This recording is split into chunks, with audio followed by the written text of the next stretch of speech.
Astaghfirullah. Bismillahirrahmanirrahim. Assalamualaikum warahmatullahi wabarakatuh. Bihamdillahi wassalatu wassalamu ala rasulillah wa ala alihi wa sahbihi wa mawalah wa la hawla wa la quwata illa billahi wa ba'du. Qala Allahu azza wa jalla ya ayyuhalladzina amanu taqullaha haqqa tuqatih wa la tamutunna illa wa antum muslimun. Amma ba'du, ma'asyiral muslimin yang dimuliakan Allah Subhanahu wa taala. Alhamdulillah, di siang hari ini Allah Subhanahu wa taala masih memberikan nikmat kepada kita sehingga kita bisa duduk-duduk untuk berthalabul ilmi di siang hari ini.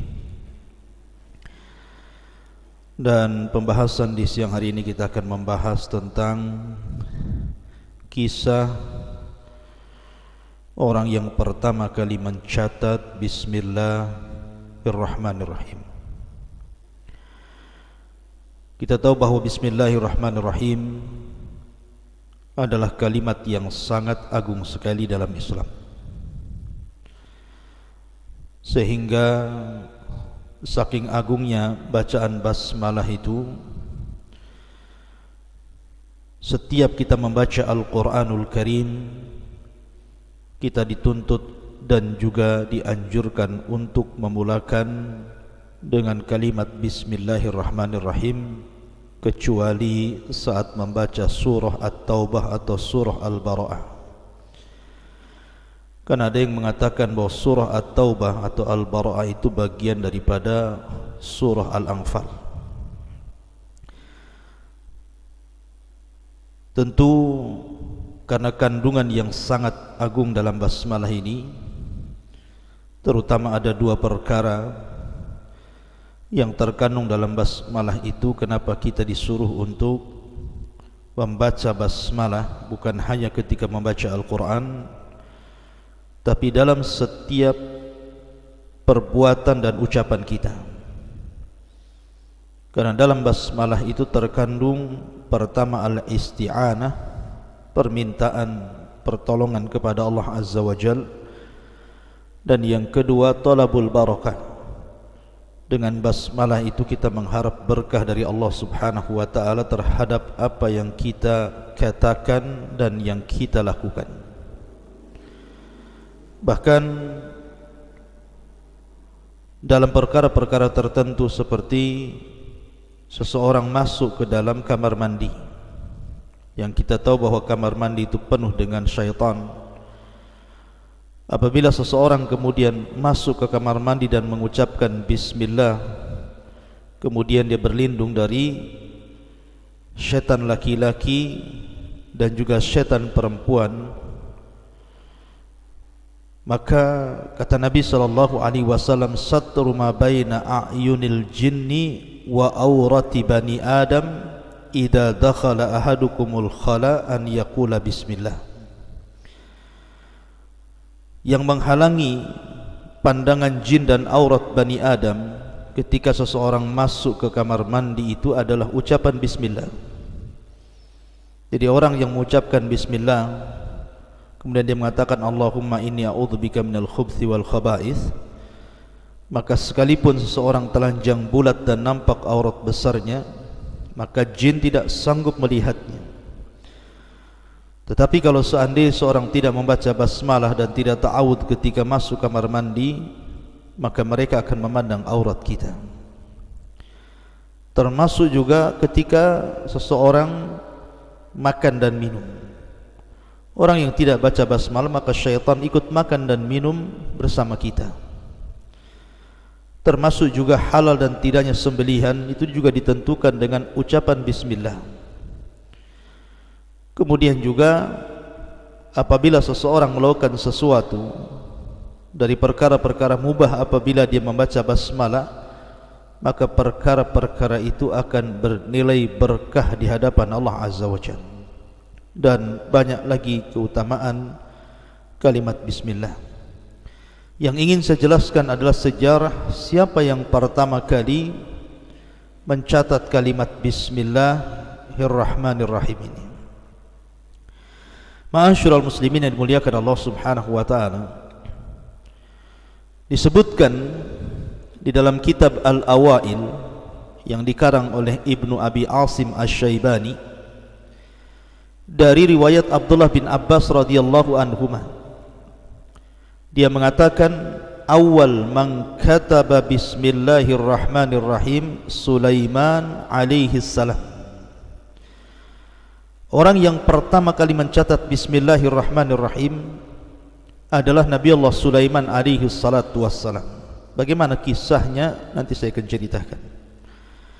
Wa fi akhbari Makkah lil Azraqi, dan dalam kitab Akhbar Makkah yang dikarang oleh Al-Imam Al-Azraqi, wa awwalu man kataba bismillahirrahmanirrahim fi sadril kitab min ahli Makkah Khalid ibn Sa'id ibn al-As radhiyallahu an. Dan orang yang mencatat bismillahirrahmanirrahim di dalam sebuah buku dari penduduk Mekah adalah seorang sahabat yang namanya Khalid ibn Sa'id ibn As radhiyallahu an. Siapakah Khalid ini? Nanti saya akan ceritakan. Ma'asyiral muslimin yang dimuliakan Allah Subhanahu wa taala. Berarti di sini ada dua manusia yang pertama kali mencatat bismillah. Dari kalangan para nabi adalah Nabi Allah Sulaiman alaihi salatu wassalam, dan selain para nabi dari kalangan sahabat Nabi sallallahu alaihi wasallam adalah Khalid ibn Sa'id ibn As radhiyallahu anhu. Bagaimana kisah keduanya? Ma'asyiral muslimin yang dimuliakan Allah Subhanahu wa taala, ketika Nabi Allah Sulaiman alaihi salatu wassalam mengatur tentaranya, mengatur pasukannya, dan pasukan Sulaiman itu dari berbagai macam kalangan, bukan hanya manusia, jin, tetapi juga dari kalangan hewan dan juga burung-burung. Lah tiba-tiba kemudian Nabi Allah Sulaiman alaihi salatu wassalam kehilangan burung hudhud. Dia tidak berbaris dalam pasukannya, sehingga Allah Subhanahu wa taala berfirman tentang ini, wa tafaqqadat tayra faqala mali la aral hudhud am kana minal ghaibin. Dan ketika Sulaiman memeriksa burung-burung itu, maka Nabi Allah Sulaiman mengatakan, mengapa aku tidak melihat hudhud? Apakah dia termasuk orang yang tidak hadir? Maka Sulaiman murka dan mengatakan, lahu adzibannahu adzaban syadida au la adzbahanna au la ya'tiyanni bisultanin mubin. Pasti akan kuhukum dia dengan hukuman yang berat, atau mungkin kusembelih dia kecuali dia datang kepadaku dengan alasan yang jelas. Lihat bagaimana tawadhu'nya Sulaiman. Kalau memang hudhud datang dan membawa alasan yang jelas, maka dia akan maafkan. Tapi kalau tidak, maka dengan ketegasannya Sulaiman, dia akan menghukum dengan hukuman yang berat, atau boleh jadi membunuhnya dengan cara menyembelihnya. Tiba-tiba kemudian hudhud pun datang. Kemudian dia pun berbincang-bincang dengan kawanannya dan mengatakan bahwa Nabi Allah Sulaiman mencari dirimu, dan dia akan menghukum kamu atau menyembelih kamu kalau engkau tidak punya alasan. Kata hudhud, tenang saja, aku punya alasannya. Maka hudhud pun kemudian datang menghadap Nabi Allah Sulaiman alaihi salatu wassalam. Kemudian ketika ditanya oleh Nabi Allah Sulaiman penyebab gaibnya ataupun ketidakhadirannya dalam barisan pasukan itu, maka hudhud mengatakan, inni wajadtu imra'atan tamlikuhum wa utiyat min kulli syai'in walaha arsyun azim. Wahai Tuan Sulaiman, sesungguhnya ketidakhadiranku karena aku baru saja terbang ke sebuah negeri. Maksudnya negeri di sini artinya Yaman. Bayangkan hudhud terbang dari Palestina menuju Yaman, itu bukan jarak yang dekat, tapi jarak yang jauh. Artinya hudhud ini punya keistimewaan, punya kekuatan yang bisa terbang sejauh itu. Kemudian dia mengatakan, sungguh aku dapati ada seorang perempuan yang menjadi raja, dan dia dianugerahi segala sesuatu serta memiliki singgasana yang sangat besar. Tetapi kata Hudhud, wajadtuha wa qaumaha yasjuduna lisyamsi min dunillah wa zayyana lahumus syaitanu a'malahum fasaddahum anis sabili fahum la yahtadun. Akan tetapi kata Hudhud, kudapati dia raja tersebut dan juga kaumnya, sayangnya mereka menyembah matahari bukan menyembah Allah, dan setan telah menjadikan terasa indah bagi mereka perbuatan-perbuatan buruk mereka, sehingga menghalangi mereka dari jalan Allah subhanahu wa ta'ala, maka mereka tidak mendapatkan petunjuk karenanya. Ma'asyiral muslimin yang dimuliakan Allah subhanahu wa ta'ala, kemudian setelah dia menjelaskan banyak alasan dan menceritakan tentang apa yang disaksikannya dari istana seorang ratu yang bernama Balqis, Sulaiman tidak langsung percaya begitu saja. Bisa saja Hudhud ini berdusta. Makanya Sulaiman mengatakan, sanangdur as-sadaqta am kunta minal kadhibin. Kami lihat kamu ini benar bercerita seperti itu ataukah engkau berdusta. Kalau begitu aku akan menulis surat. Kau berikan surat ini kepada ratu itu. Idhab bi kitabi hada, pergilah dengan membawa suratku ini, fa'alqihi ilaihim, jatuhkan kepada mereka, thumma tawalla anhum fangdur madza yarji'un. Kemudian pulanglah, kau perhatikan kira-kira apa balasan mereka.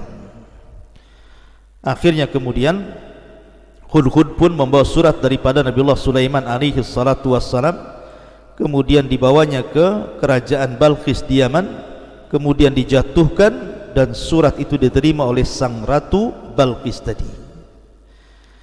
Ketika membaca surat itu, maka sang ratu Balqis membuka suratnya. Kemudian dia setelah membaca isi surat itu, dia pun mengumpulkan para pembesar-pembesarnya. Kemudian dia bicara kepada para pembesarnya, qalat ayyuhal mala'u,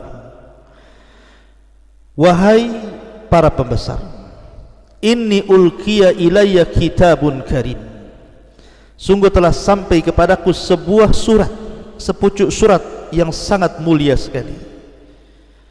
Innahu min Sulaiman, sesungguhnya surat itu dari Sulaiman, yang isinya wa innahu bismillahirrahmanirrahim, dengan menyebut nama Allah yang maha pengasih lagi maha penyayang. Dari sini sejarah bismillah dimulai, di mana Nabi Sulaiman alaihi salatu wassalam menulis sepucuk surat kepada Ratu Balqis, dan dialah yang pertama kali meletakkan kalimat bismillahirrahmanirrahim, sebagaimana perkataan Balqis sendiri, innahu min Sulaiman innahu bismillahirrahmanirrahim. Sepucuk surat itu datang dari Sulaiman dan isinya dengan menyebut nama Allah yang maha pengasih lagi maha penyayang. Alla ta'lu alayya wa'tuni muslimin, janganlah engkau berlaku sombong terhadapku dan datanglah kepadaku sebagai orang-orang yang menyerahkan diri. Tentu kalimat ini membuat Ratu Balqis penasaran, apa maksudnya? Kenapa tiba-tiba surat itu isinya pengancaman terhadap dirinya? Makanya kemudian Ratu Balqis mengumpulkan para pembesarnya dan mengatakan, ya ayyuhal mala'u aftuni fi amri ma kuntu qati'atan amran hatta tashhadun. Wahai para pembesar, berilah aku pertimbangan dalam urusanku ini. Aku tidak pernah memutuskan sebuah perkara sebelum kalian hadir dalam majelisku ini. Tapi para pembesar ini mereka sombong. Mereka mengatakan, nahnu ulu quwwatin wa ulu ba'sin syadid wal amru ilaika fangduri madza ta'murin. Kami memiliki kekuatan wahai raja, wahai ratu, dan keberanian yang luar biasa untuk berperang. Kalau memang Sulaiman mengajak berperang, kita perang. Tetapi keputusan berada di tanganmu wahai sang ratu, maka pertimbangkanlah apa yang akan kau putuskan. Lah, Ratu Balqis ini orang yang berakal. Dia tahu akibat peperangan itu apa, sehingga dia mengatakan, qalat innal muluk idza dakhalu qaryatan afsaduha wa wa ja'alu a'izzata ahliha adillah kadzalika yaf'alun. Kita tahu bahwa sesungguhnya raja-raja apabila menaklukkan sebuah negeri, menjajah sebuah negeri, tentu mereka akan membinasakan semua yang ada di negeri itu, bahkan menjadikan penduduk yang tadinya mulia menjadi hina. Dan demikianlah apa yang mereka akan perbuat kepada kita. Sudah gini saja, kita berikan hadiah kepada Sulaiman ini. Kalau memang seorang raja pasti akan menerima, tapi kalau seorang nabi tidak mungkin dia terima hadiah ini, karena bukan itu tujuannya. Makanya dia mengatakan, wa inni mursilatun ilaihim bihadiyatin fanadhiratun bima yarji'ul mursalun. Aku akan coba kirim utusan kepada mereka dengan membawa hadiah, dan aku akan menunggu apa yang akan dibawa kepada kita setelah kembalinya utusan itu. Maka ketika sampai saja hadiah itu kepada Sulaiman, Sulaiman marah dan mengatakan, atumiddunani bimalin. Kata Sulaiman, apakah kamu akan memberikan harta kepadaku? Fama atani Allahu khairun mimma atakum. Yang Allah berikan kepadaku jauh lebih hebat dibandingkan yang Allah berikan kepada kalian. Bal antum bihadiyatikum tafrahun. Tapi kamu merasa bangga dengan hadiah. Irji ilaihim falanatiyannahum bijunudin la kibala lahum biha wala nukhrijannahum minha adhillata wa hum saghir. Kembalikan hadiah ini kepada mereka. Kami akan datang kepada mereka dengan tentara yang sangat besar, dan kami akan usir mereka dari negeri Sabah secara terhina, dan mereka akan menjadi tawanan yang dihinakan. Sulaiman marah. Artinya Sulaiman tidak mau hadiah itu. Yang dikehendaki Sulaiman adalah tauhid, keislaman mereka, agar mereka tidak menyembah berhala lagi. Intinya cerita ini panjang dan ini bukan mahal tempat kita cerita tentang kisah Sulaiman. Yang jelas bahwa di antara orang yang menulis pertama kali Bismillahirrahmanirrahim adalah Sulaiman alaihi salatu wassalam. Makanya Abdullah bin Abbas radhiyallahu anhuma, dia mengatakan, awal man kataba Bismillahirrahmanirrahim Sulaiman alaihi salatu wassalam. Orang yang pertama kali mencatat Bismillahirrahmanirrahim adalah Nabiullah Sulaiman alaihi salatu wassalam. Kemudian Ibnu Abbas radhiyallahu anhuma mengisyaratkan tentang kisah sepucuk surat Sulaiman kepada Ratu Balqis, dan mengatakan, qalat ya ayyuhal mala'u inni ulqiya ilayya kitabun karim wa innahu min Sulaiman wa innahu bismillahirrahmanirrahim. Berkata Ratu Balqis, wahai para pembesar, telah sampai kepadaku sepucuk surat yang mulia, isinya dari Sulaiman, dan sesungguhnya dia mengatakan bismillahirrahmanirrahim. Dari sini menunjukkan orang yang pertama kali mencatat bismillahirrahmanirrahim adalah Nabiullah Sulaiman alaihi salatu wassalam, dan ini dari kalangan para nabi. Adapun yang kedua, sebagaimana disebutkan dalam akhbar Makkah lil Azraqi, awal man kataba bismillahirrahmanirrahim fi sadril kitab min ahli Makkah Khalid ibn Sa'id ibn As radhiyallahu anhu. Orang yang pertama kali mencatat bismillahirrahmanirrahim di permulaan kitab adalah penduduk Mekah dari kalangan sahabat Rasul yang bernama Khalid ibn Sa'id ibn As radhiyallahu anhu. Siapa Khalid ibn Sa'id ibn As ini? Ma'asyiral muslimin yang dimuliakan Allah Azza wa Jalla, Khalid ibn Sa'id ibn As nasabnya adalah Khalid ibn Sa'id ibn As ibn Umayyah ibn Abdi Syamsi ibn Abdil Manaf. Ketemu nasabnya dengan Nabi SAW di Abdil Manaf. Adapun keislamannya, jadi Khalid ini termasuk orang yang kelima yang masuk Islam. Ada yang mengatakan keenam yang masuk Islam setelah Abu Bakar Siddiq radhiyallahu anhu. Karena sebelumnya ada Khadijah, ada Ali, ada Zaid ibn Harithah, ada Abu Bakar, kemudian baru Khalid ibn Sa'id. Ada yang mengatakan orang keenam. Artinya dia termasuk as-sabiqunal awwal, orang-orang yang mula-mula masuk Islam. Adapun sebab keislamannya, jadi Khalid ini sebenarnya dia anak daripada pemimpin kabilah. Artinya bukan orang biasa, orang besar. Ayahnya itu seorang pemimpin besar kabilahnya. Jadi Khalid suatu ketika bermimpi, dalam mimpinya dia berada di ujung neraka, dan dia melihat neraka itu sungguh luas sekali, tidak ada yang tahu kecuali Allah luasnya neraka. Itu yang dilihat dalam mimpinya Khalid ibn Sa'id ini. Tiba-tiba kemudian dari belakang ayahnya mendorong dia ke neraka dan hampir terjatuh. Tiba-tiba dia melihat Nabi SAW mengambil sebuah benda, mungkin semacam tali atau kain, kemudian dilempar.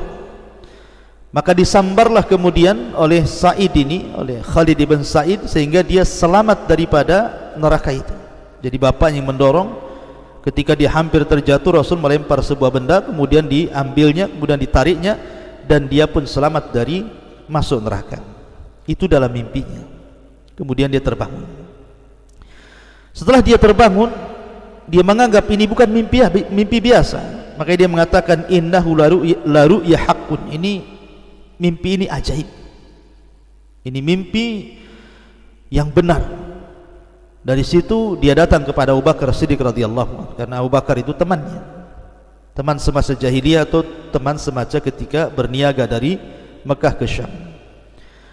Kemudian diceritakan mimpinya kepada Abu Bakar. Maka Abu Bakar Siddiq radhiyallahu anhu kemudian mengatakan, fa innaka satattabi'uhu fil Islam. Sungguh mimpi itu mengisyaratkan bahwa engkau akan mengikuti maksudnya Nabi SAW dalam agama Islam. Akhirnya kemudian Abu Bakar mentakwilkan mimpi tersebut, yang intinya bahwa Abu Bakar memberikan semangat kepada Khalid ini untuk masuk Islam. Maka Abu Bakar pun kemudian, yang memang sudah masuk Islam, mendatangi Nabi SAW bersama Khalid. Kemudian dia menceritakan kepada Nabi SAW, dan dia pun bertanya, ya Muhammad, ila man tad'u? Wahai Muhammad, kata Khalid, sebenarnya apa yang kau dakwahkan ini? Maka Nabi SAW mengatakan, ad'u ilallahi wahda la syarikalah, wa anna Muhammadan abduhu wa rasuluh, wa takhla ma anta alaihi min ibadati hajarin la yasma' wa la yubsir wa la yadhur wa la yanfa' wa la yadri man abadahu mimma lam ya'buduhu. Kata Nabi SAW, aku menyeru manusia ke jalan Allah, semata-mata mentauhidkan Allah dan tidak menyekutukan Allah, dan Muhammadlah hamba dan rasulnya, dan memerintahkan kamu untuk mencabut dari peribadatan terhadap bebatuan yang tidak mendengar, tidak melihat, tidak mendatangkan madarat, tidak mendatangkan manfaat, dan tidak mengetahui orang yang menyembahnya. Kemudian Khalid mengatakan, fa inni asyhadu an la ilaha illallah wa asyhadu annaka rasulullah. Maka dia pun tiba-tiba mengatakan, aku bersaksi bahwa tidak ada sembahan yang berhak disembah kecuali Allah, dan aku bersaksi bahwa engkau adalah Rasulullah. Maka Nabi SAW menganjurkan kepada Khalid untuk menyembunyikan keislamannya dari manusia. Maka Khalid pun kemudian menyembunyikan keislamannya dan menjauh dari bapaknya, karena bapaknya sangat marah sekali ketika tahu bahwa Khalid ini masuk ke agama Nabi SAW, sementara bapaknya adalah pembesar kaum. Maka bapaknya pun mencaci maki anaknya Khalid ini, bahkan menyiksanya dengan tongkat sampai kepalanya dipukul, bahkan pecah kepalanya. Dan dia marah dan mengatakan, ittaba'ta Muhammadan wa anta tara khilafahu qaumahu. Kau mengikuti Muhammad dan kau tahu bahwa semua kaum kita ini menyelisih dia. Kemudian kau tahu bahwa bagaimana Muhammad itu mencela Tuhan-Tuhan kita, mencela bapak-bapak kita, dan begitu seterusnya. Pokoknya marah sekali, sampai akhirnya Khalid pun keluar dari rumah dan bersembunyi sampai ketika para sahabat hijrah ke Habasyah, barulah dia muncul bersama keluarganya, kemudian hijrah ke Habasyah. Dan Khalid ibn Sa'id ini meninggal di zaman Abu Bakar Siddiq radhiyallahu an, dan bersama Nabi SAW dia pun banyak mengikuti peperangan, di antaranya Fathu Mekah, perang Hunain, perang Tabuk. Bahkan Nabi SAW pernah mengutus ke Yaman, dan begitu seterusnya. Dan banyak kisah tentang Khalid ibn Sa'id ini. Intinya bahwa dia adalah seorang sahabat Rasul yang pertama kali mencatat bismillah di Mekah. Tidak ada satupun yang menulis bismillah kecuali dia. Dari sini menunjukkan bahwa orang yang mencatat bismillah dari kalangan para nabi adalah Nabi Allah Sulaiman alaihi salatu wassalam, dan dari kalangan para sahabat Nabi sallallahu alaihi wasallam Khalid ibn Sa'id radhiyallahu anhuma. Ma'asyiral muslimin yang dimuliakan Allah Subhanahu wa taala, ini di antara kisah sejarah kapan orang yang mencatat bismillahirrahmanirrahim. Dan sekali lagi bahwa bismillah ini kalimat yang penuh berkah, jangan sampai kita meninggalkannya, baik antum ketika mencatat, menulis, berbicara, bekerja, jangan lupa bismillah.